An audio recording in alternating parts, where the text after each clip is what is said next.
Today we're gonna make 3 versions of mac and cheese from 3 of YouTube's most popular chefs. Now, each of these guys has their own mantras in the kitchen, their own cooking styles, their own energy. Everybody loves them for different reasons. But today we're gonna throw that admiration in the metaphorical volcano to pit them against each other and see who makes the best mac and cheese on YouTube. There are a lot of different styles of mac and cheese, so I've done my best to choose 3 distinct styles that are all a little different to keep the video a little interesting. This is comfort food in its final form, cheese and noodles, and a few other things. We'll talk all about that. Regardless of who wins, stick around till the end of the video because we are going to take the best components from each of these individual recipes to fuse together the ultimate YouTube FrankenMac. As usual, let's begin with the most involved recipe on the docket. Andy Cooks, aka Andy Herndon, is the culinary equivalent of a weighted blanket. He's got the accent, he's got the actual culinary skill. He's a restaurant guy who decided to make YouTube videos. Andy's food is simple, but it's elevated, it's super clean. The dude does a great job, makes great videos, super relatable, and that accent though, I know I mentioned it, but like, it's pretty sick. The chicken's still nice and moist, He doesn't do gimmicks, he does technique, he does real food and cooking, and that's what I think a lot of us tend to like about his videos. Super relatable, nice guy. Let's make his mac. Andy's mac is definitely the most classic out of the bunch today. You know, you'd probably most likely see this one on the holiday table somewhere. His pasta choice is the namesake of this dish. We're going with the OG elbow macaroni. Here we got Andy's cheeses. We got a sharp English cheddar, a medium smoked cheddar, and the Gruyere for that nutty twang. As you can see, all these cheeses are white, so we're gonna have a white mac and cheese, which is interesting. All right, we're gonna mix the cheeses in with the medium smoked, the sharp English cheddar. Ooh, can I keep it in the bowl or what's good? And lastly, the Gruyere. Just gonna mix that up. Mac and cheese is really just a bunch of prep, then you make a sauce and you make the pasta. So now we're gonna make Andy's pasta, little salted water, cook it nice and tendy, but not too tendy because we're gonna be throwing this in the oven, so it can be al dente. Then we're just gonna drain that off and rinse it just to cool things off and make sure the pasta doesn't overcook. Simple as that. All right, onto the sauce. In a big heavy sauce pot, we're gonna melt our butter. Bechamel sauce, aka white sauce, is a classic French mother sauce that's been used for hundreds of years. So what we're gonna do is whisk our flour into some melted butter and we're gonna cook it off for just a second, and then we're gonna start ladling in some warm milk, stirring vigorously as we kind of ladle it in increments. If you don't stir vigorously, you're gonna have lumps in your sauce. This should be a smooth, white sauce. Andy's tip is to make sure the milk is warm as you're whisking it in for a smoother roux. It's interesting because I was actually taught the opposite and it totally works too, so I don't know if it matters. So long as you're whisking, you know, break your wrist on this one. All right, so once we're to texture, nice big pinch of salt, lots of cracked black pepper. Andy loves the cracked bee. Like a lot. That should do it. And a little bit of our smoked pap. Now we're gonna go on with half of our cheese roughly. Whisk that up. At this point, we've successfully taken our bechamel and made it a mornay just by adding cheese. Now we're gonna add in a little more cheese here, reserving some for the top of the crust. About that much left over.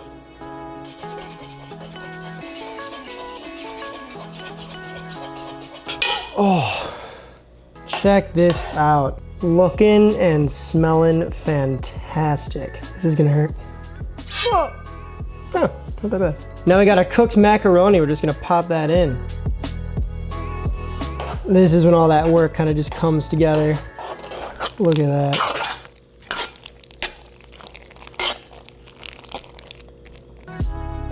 In you go.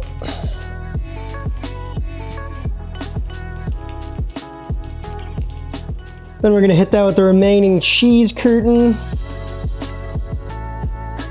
And just a little bit of panko for that crunch factor. All right, in the oven at 350, 25 to 30 minutes. Oh my God. Ugh.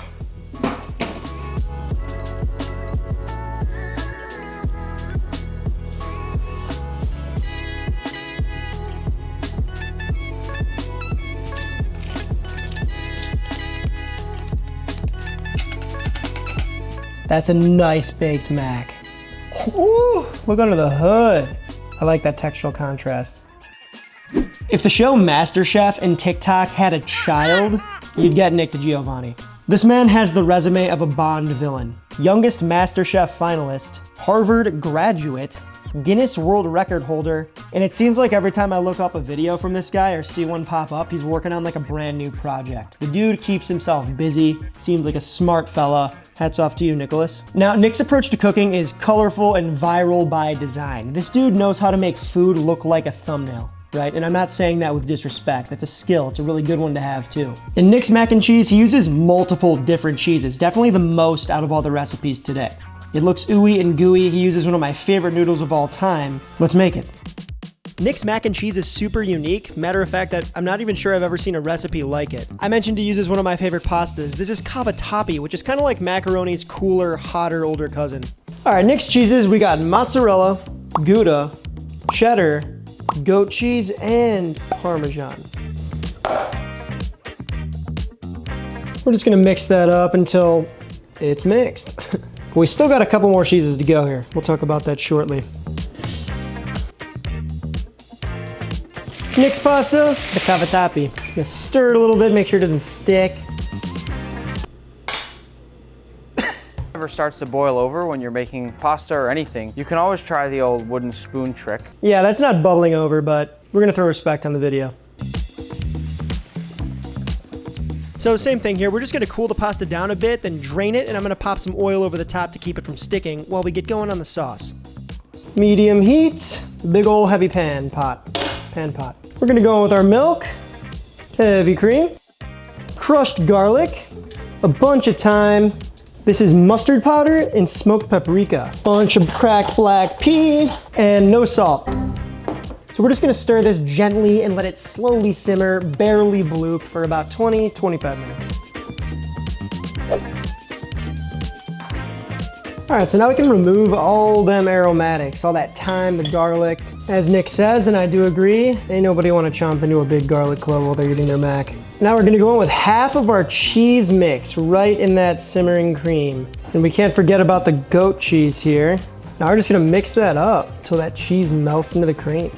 And that looks exactly like the consistency in his video. Now we can add all of our cavatappi.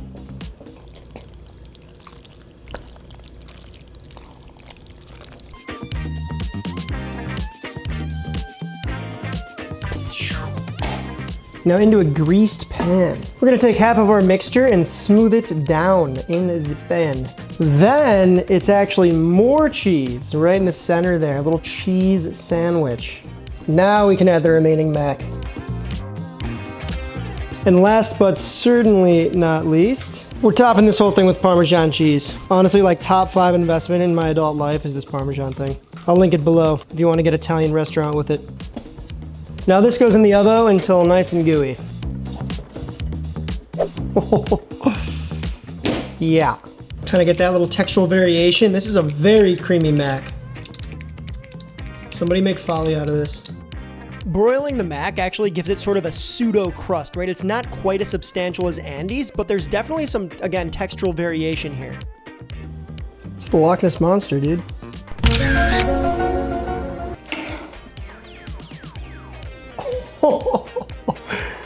Dude. I just wanna, nope, we're gonna wait. Here's a new one for the 3-chef battle. I'm very excited to introduce Adam Ragusea.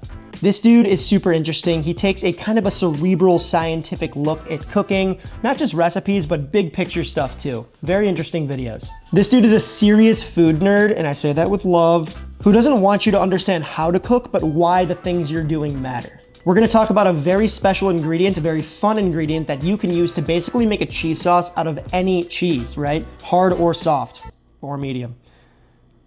This comes together super fast, and it's considered a stovetop mac and cheese, which means everything's kind of done on the stove. We're not baking this guy. Let's get into it. In his video, Adam says you can use any cheese you want, right? Anything that tickles your fancy, but he's really into smoked Gouda and extra sharp cheddar, so we're gonna use that. I'm gonna measure out 100 grams of both of those cheeses, which is the perfect amount for our secret ingredient to work its magic on. And for the pasta, we're going classic macaroni. Before we start on the sauce, we're gonna make one component that does make Adam's mac stand out. It starts with good old butter. Then we're gonna pop in our breadcrumbs, panko, tiny pinch of salt, some herbs de Provence, which I think is a nice touch. This is just a Mediterranean French herb mixture. So now we're just gonna toast these off. This happens quick, so just, move it, make sure it doesn't burn. We're going for a nice GB, a nice golden brown here. Okay, seasoned breadcrumb topper finito. Let's get going on the sauce. Now we're gonna go in with some butter, melt that up. Then our milk, pinch of salt, tiny bit. Our cheese, all of it, and our sodium citrate, the magic ingredient.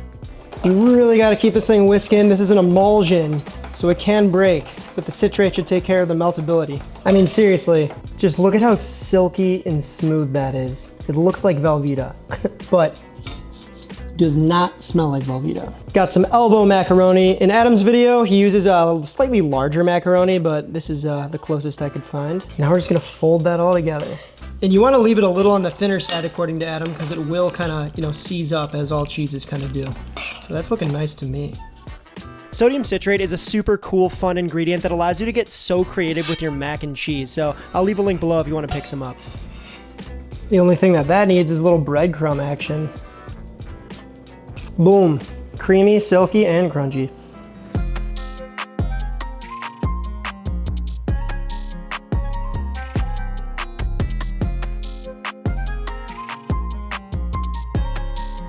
Okay, so we've made every mac and cheese from each of our chefs. There's only two things left to do. The first thing, we gotta taste.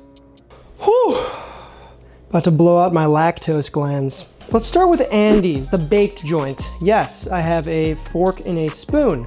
It's a little serial killer-like, but I think it's gonna work out in my favor, so. Gotta break the crust. Baked mac, it's classic, dude. I'm gonna get a little of the gooey underneath and a little bit of that crust. Salud. Okay. It's got that classic kind of cakey bechamel vibe to it. It's creamy and delicious. It's substantial, and again, it's something you'd expect to see on like a holiday table or like a cookout, right? You can see that textural contrast in there. Just like, I mean, this definitely has the heaviest crust, and I like that. I like a crust. All right, moving down the line, we got Nick's joint. Again, slight crust, but look at, dude. This is insane. This is definitely the cheese pulliest mac on the docket, I think. I mean, I know. And it does have a bit of a crust because we did bake it a little bit with that Parmesan. It's a nice touch.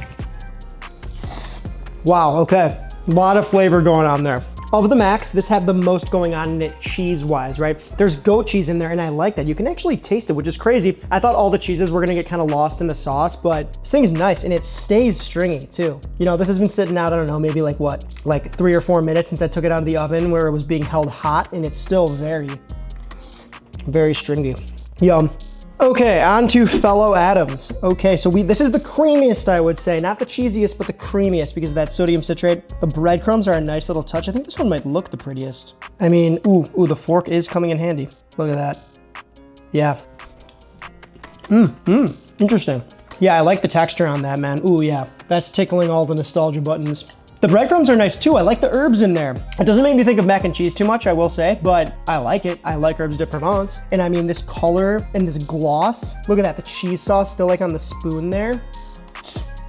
So creamy. I say this literally every video, but this one's tough because they're all very different, Creamiest, cheesiest, most classic. But now we gotta do the hardest part of this entire video. We gotta rank them.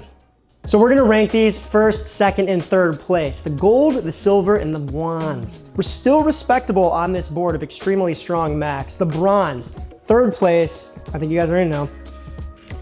Andy. All right, here we go. Little thing I wanted to mention here. All of these cooks probably have multiple different recipes for mac and cheese. These were just some of the highest viewed that I was able to find. So kind of take that for what it is, right? I'm sure these guys have different ways of making mac. In fact, I know they do. But these are the recipes that we're going with today.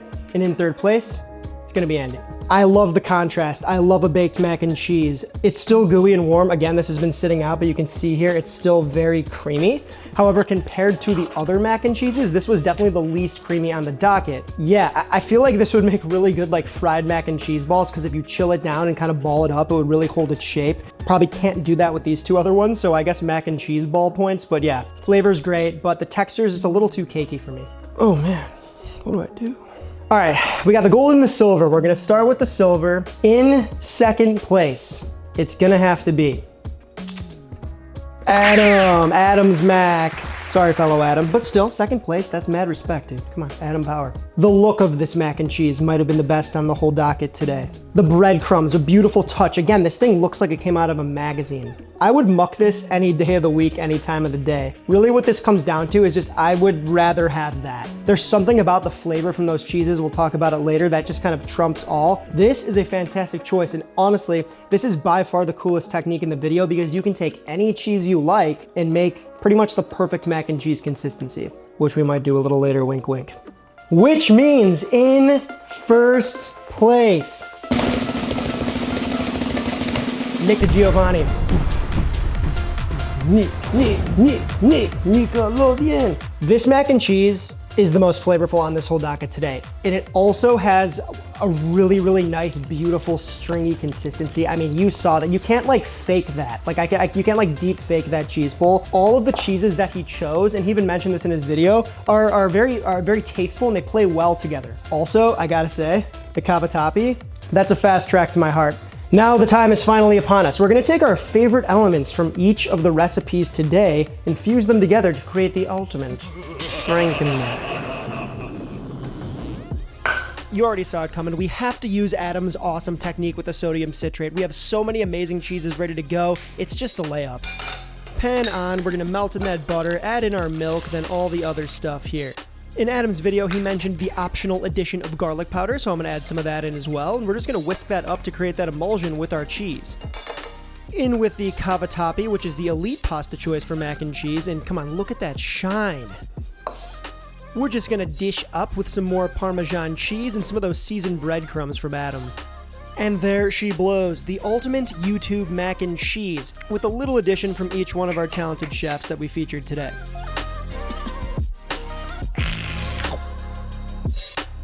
This might be the best one.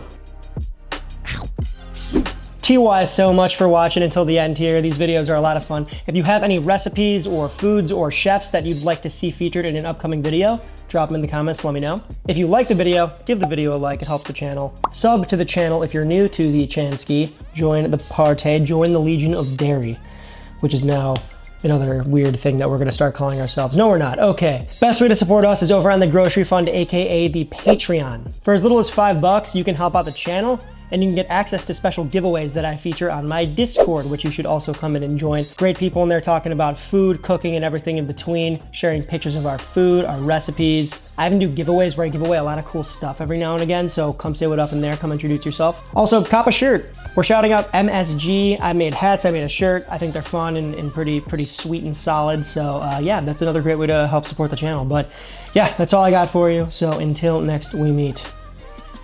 Stay cheesy, mi amigos.